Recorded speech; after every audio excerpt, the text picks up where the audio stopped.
بسم اللہ الرحمن الرحیم۔ ناظرین کرام السلام علیکم۔ دعا ہے کہ کریم اللہ آپ سب کو سلامت رکھے اور دنیا و آخرت میں کوئی غم نہ دے۔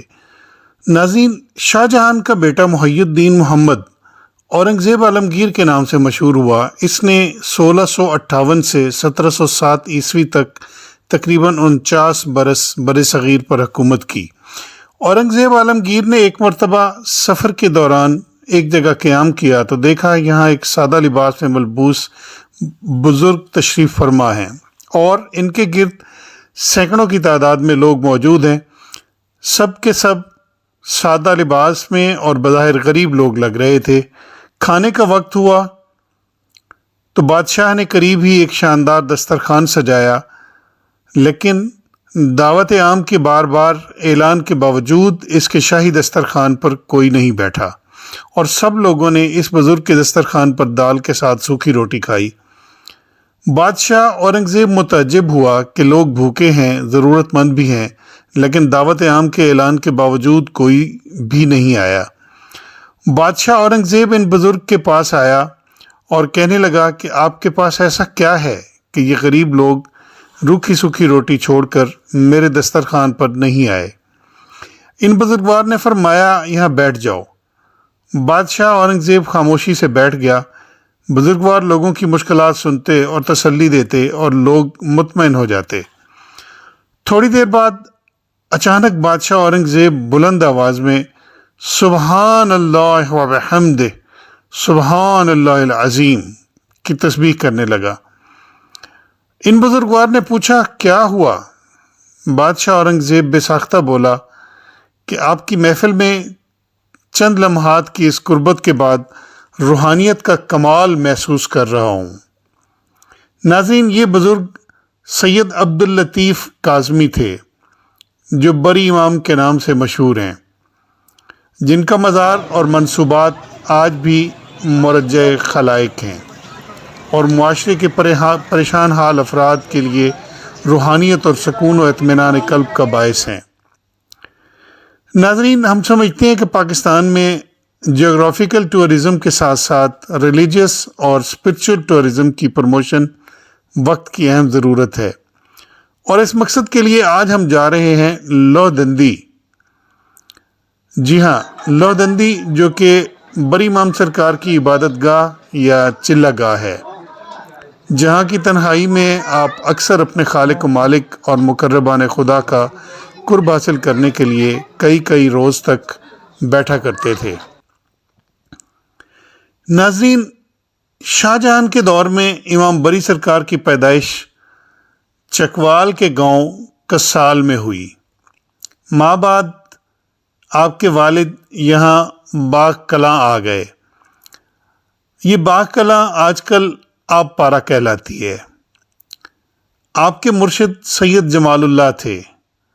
ہزارہ کے سردار سید نور محمد کی دختر کے ساتھ، جن کا نام دامن خاتون تھا، آپ کا عقد ہوا، جن سے ایک بیٹی پیدا ہوئی لیکن وفات پا گئیں۔ بری امام سرکار انسانیت کی فلاح و بہبود کے لیے ہمتاً مصروف رہنے والی شخصیت ہیں۔ بری امام سرکار کا دربار قائد اعظم یونیورسٹی اسلام آباد کے قریب نورپور شاہان میں ہے۔ اس مزار کی ابتدائی تعمیر اورنگزیب عالمگیر نے کروائی تھی۔ ماں بعد محکمہ اوقاف نے از سر نو تعمیر جدید کی۔ بری امام سرکار کے مزار کا ڈیزائن بالکل مسجد نبوی کی طرز کا ہے۔ مسجد نبوی کے باب رحمت اور دیگر دروازوں کی طرز کا دروازہ بھی تعمیر کیا گیا ہے۔ ناظرین، آج کے اس سفر کے دوران ہم آپ کو دکھائیں گے ہائیکنگ روٹ، جہاں روزانہ بالعموم اور بالخصوص چھٹی کے روز کثرت کے ساتھ لوگوں کا لودھندی جانا رپورٹ کیا جاتا ہے۔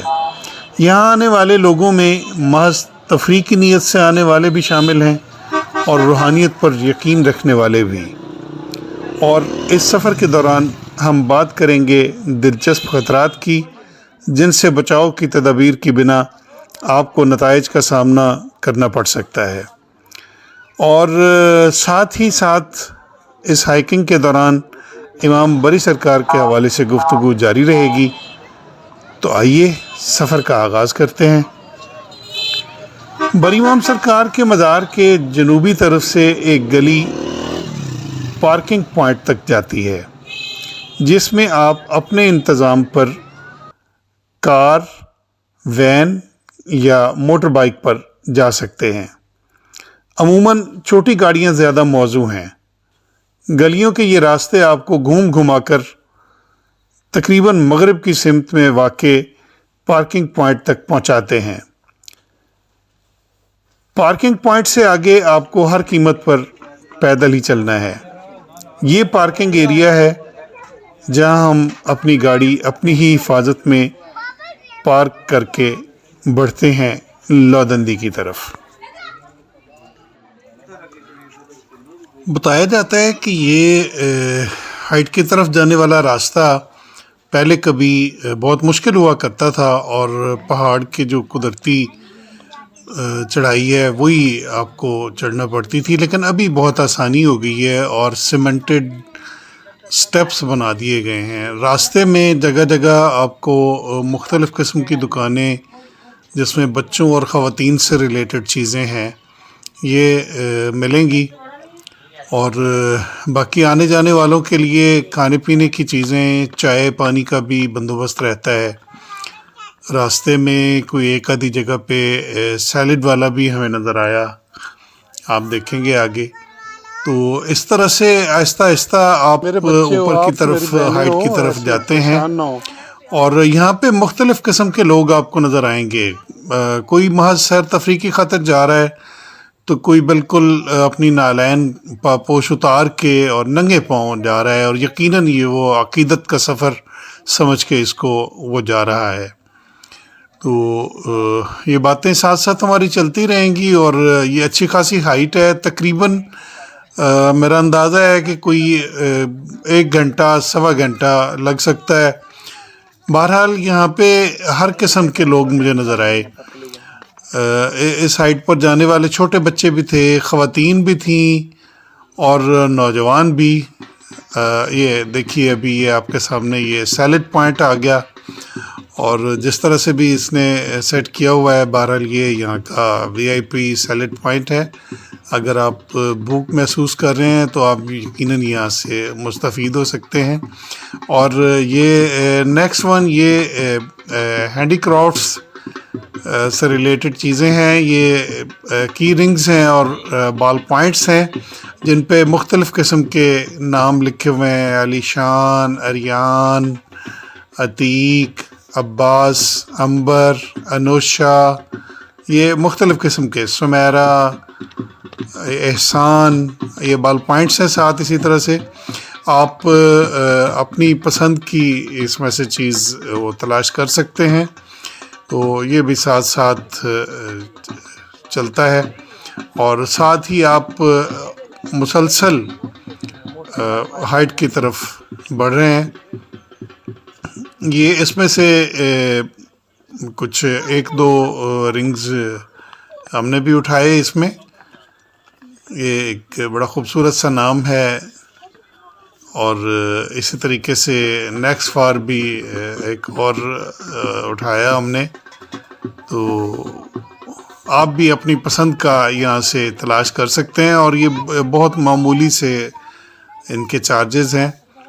تو یہ کاریگر کو میں سمجھتا ہوں یہ خراج تحسین پیش کرنے والی بات ہے کہ اس نے اتنے خوبصورت طریقے سے محنت کر کے ہاتھ سے یہ سارا کچھ آپ کے لیے بنایا ہے. اسی طرح سے اس سفر میں آپ کو راستے میں اور مختلف چیزیں نظر آئیں گی، جن میں مقامی فنکار بھی ہیں، اور یہ ایک بزرگ یہاں پہ بیٹھے ہوئے ہیں، ڈھول بجا رہے ہیں اور کچھ گا بھی رہے ہیں.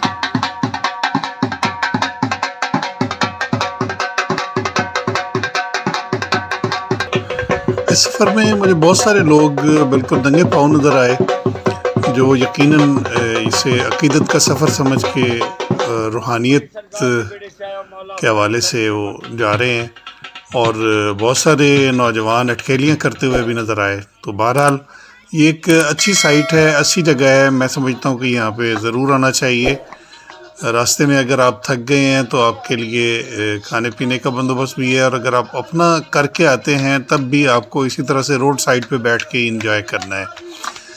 اچھا، یہ سفر اسی طرح سے چلتا رہے گا، آپ یہ آنے جانے والوں کو میں آپ کو دکھاتا رہوں گا، اور ہم پہنچیں گے لودندی، اور اس دوران آپ کو سرکار بری امام کے حوالے سے ایک جو روایت، جو بڑی مستند روایت یہاں پہ بیان کی جاتی ہے، وہ بھی آپ کے ساتھ شیئر کرتا ہوں۔ ناظرین، آپ جانتے ہیں کہ آقا علیہ الصلوۃ والسلام کی دنیا سے رخصت ہونے کے بعد ایک نظام ولایت ہے جو قیامت تک چلنا ہے، اور جو اولیاء اللہ ہیں ان کے بارے میں بالکل اللہ تعالیٰ نے قرآن مجید میں بھی ارشاد فرمایا ہے کہ ان کے لیے نہ کوئی ڈر خوف ہے، نہ کوئی پریشانی۔ تو وہ ولی ہی کیسا جو صاحب کرامت نہ ہو۔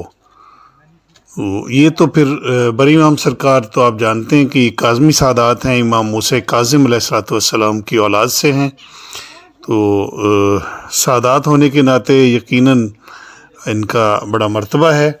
تو ان سے منسوب ایک کرامت جس کا میں ذکر کرنا بڑا ضروری سمجھتا ہوں، کہ بتایا جاتا ہے کہ آپ کا ایک مرید خاص تھا اور وہ جانور پالتا تھا، تو اس کے پاس 70 بھینسیں تھیں۔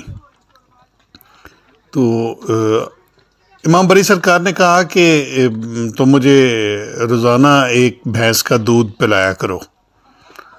تو وہ روزانہ ایک بھینس کا دودھ نکالتا اور امام بری سرکار کی خدمت میں پیش کر دیتا۔ سرکار نوش فرماتے، لیکن کمال یہ تھی، اور دیکھیں آزمائش کیسے کیسے طریقوں سے آتی ہے، کہ جب وہ واپس جاتا تو جس بھینس کا دودھ نکال کے دیا تھا تو واپس پہنچتے تک وہ بھینس مر چکی ہوتی۔ تو وہ بھی بڑے دل والا تھا، تو اس نے ذکر نہیں کیا، تو دوسرے دن دوسری بھینس کا دودھ نکالا اور سرکار کو پیش کیا، تو واپس آیا تو دوسری بھینس مر گئی۔ اسی طرح سے 70 کی 70 بھینسیں اس کی مر گئیں، یعنی وہ جس بھینس کا دودھ نکال کے بری امام سرکار کو پیش کرتا، واپسی پہ وہ بھینس مری ہوئی ہوتی۔ تو اب جب ساری بھینسیں ختم ہو گئیں تو بھینسوں کے ساتھ ایک سنڈا بھی تھا، تو اس دن وہ دودھ لے کے نہیں گیا۔ تو امام بری سرکار نے پوچھا کہ وہ کیا ہوا، آج تم دودھ نہیں لائے؟ تو کہنے لگا، سرکار وہ کیا عرض کروں، پہلے تو آپ کو نہیں بتایا، لیکن اب آپ پوچھ رہے ہیں۔ تو وہ جو بھینسیں تھیں وہ روزانہ جس بھینس کا میں دودھ لاتا تھا وہ مر جاتی تھی، تو اب تو وہ ساری بھینسیں ختم ہو گئی ہیں، ایک سنڈا بچ گیا ہے۔ تو سرکار نے فرمایا جاؤ سنڈے سے لے آؤ۔ یہ آگے پھر لوکل فنکار ہیں جو اکٹھے ہو کے تو اپنے انداز میں کلام پیش کر رہے ہیں، تو ذرا یہ سنیں ان کا۔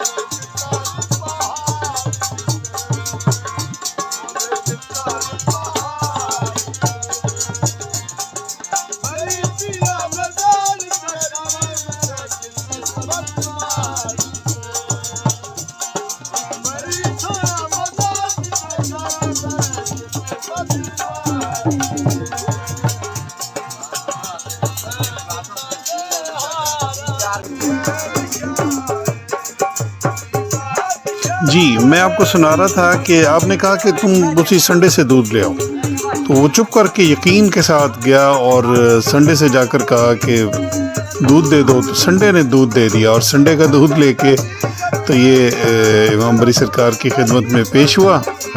تو جب دودھ پلا دیا تو واپس آیا تو وہ سنڈا بھی مر گیا۔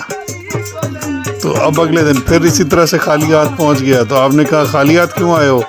تو کہنے لگا سرکار وہ آخری سنڈا تھا تو وہ بھی مر گیا، تو اب کس کا دودھ لاؤں؟ تو آپ نے کہا یہاں پہ نیلا جھیل ہے، تو وہاں پہ جاؤ اور نیلا جھیل پہ جا کے تو اس کی طرف پیٹھ کر کے کھڑے ہو جانا، اور جتنی آپ کی بھینسیں ہیں نا سب کو باری باری بلانا، لیکن پیچھے جھیل کی طرف نہ دیکھنا، تمہاری ساری بھینسیں آ جائیں گی۔ تو یہ خوشی خوشی نیلا جھیل پہنچا اور اس کی طرف پیٹھ کر کے تو بلانے لگا۔ اس نے ساری بھینسوں کے نام رکھے ہوئے تھے، ان ناموں سے ہی بلاتا تھا، تو وہ ایک ایک بھینس کا نام بلاتا جاتا تھا، اور جھیل سے ایک ایک بھینس اس کی جو تھی نا وہ واپس نکل کے تو وہ آ رہی تھی، اور وہ آگے چل رہی تھی، اور وہ دیکھتا جا رہا تھا اور اگلی بھینس کو بلاتا جا رہا تھا۔ تو اب جب 70 کی 70 بھینسیں جھیل سے باہر آ گئیں تو پھر اس نے سنڈے کو آواز دی، تو سنڈا ابھی جھیل سے نکلا ہی تھا کہ اب اس سے رہا نہ گیا، اور اس نے اچانک مڑ کے بیک سائڈ پہ دیکھا تو جھیل میں آدھا سنڈا جھیل سے باہر تھا اور آدھا جھیل کے اندر تھا۔ تو وہ اس کے بعد پھر یہ ہوا کہ وہ سنڈا وہیں پہ پتھر ہو گیا۔ تو آپ نے کہا کہ امام بری سرکار نے کہا کہ اگر تم نہ دیکھتے تو وہ بھی تمہارے پاس پہنچ جاتا۔ تو اس طرح سے یہ کرامت مشہور ہے آپ کی۔ یہ دیکھیں یہ چھوٹے چھوٹے بچے یہ بھی آئے ہوئے تھے اور یہ ہائکنگ کرتے اوپر گئے تھے، ابھی یہ بالکل فریش انداز میں یہ نیچے جا رہے ہیں، تو اس کا مطلب ہے یہ لوگ نہیں تھکے، حالانکہ اچھی خاصی ہائٹ ہے۔ اور یہ میں کلوز کیمرے سے کوشش کر رہا ہوں دکھانے کی وہ جگہ جہاں ہم نے پہنچنا ہے، یہاں سے نظر تو آ رہا ہے کہ یہ سامنے ہے، لیکن ابھی اچھا خاصا سفر ہے۔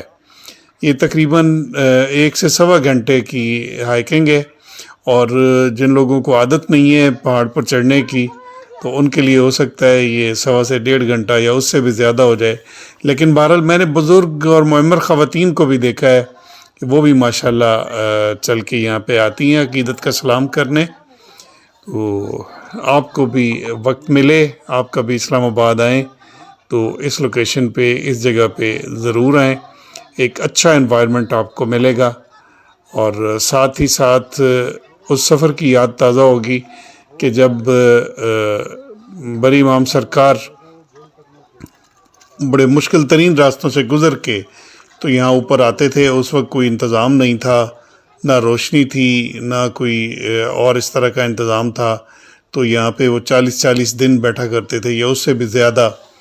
تو ان کٹھن راستوں پہ چل کے تو وہ یہاں پہ اپنے رب کے حضور مناجات کرتے تھے، اور دعا کے ساتھ توسل کرتے تھے اپنے بزرگوں کے ساتھ، اور اس کا صلہ یہ ہے کہ آج مخلوق ان سے فیض یاب ہو رہی ہے۔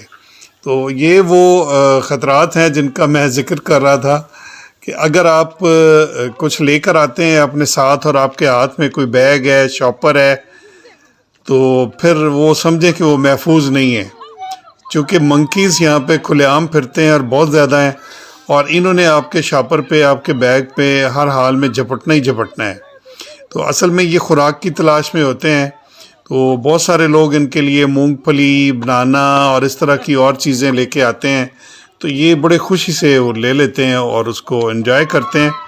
تو اس لیے آپ بھی اگر آئیں تو ان کے لیے کچھ لے کر آئیں، اور اگر کچھ لے کر نہیں آتے تو پھر یہ سوچ کے آئیں کہ ہمارے ہاتھ میں کوئی چیز نہیں ہوگی، اور اگر ہے تو پھر اس کی حفاظت کے اب خود ذمہ دار ہیں، چونکہ یہ چھین کے لے جانے کی پوری کوشش کریں گے۔ یہ ہم بالکل we are very near to لودندی، تو تخت بالکل سرکار کا سامنے ہے، تو یہاں پہ ہم پہنچیں گے ابھی، اور یہ راستے میں یہ منکیز کی شرارتیں، اور پھر یہاں پہ آئے ہوئے بچے اور نوجوان سارے ہی ان کے ساتھ کھیلتے بھی ہیں، ان کو چھیڑتے بھی ہیں، اور اس جانور کی شرارتوں سے، چونکہ آپ کو پتہ ہے کہ یہ شرارتی جانور ہے، تو اس نے ایک تو انسان کی نقل کرنی ہوتی ہے، اور دوسرا شرارتیں اس نے لازمی کرنی ہوتی ہیں۔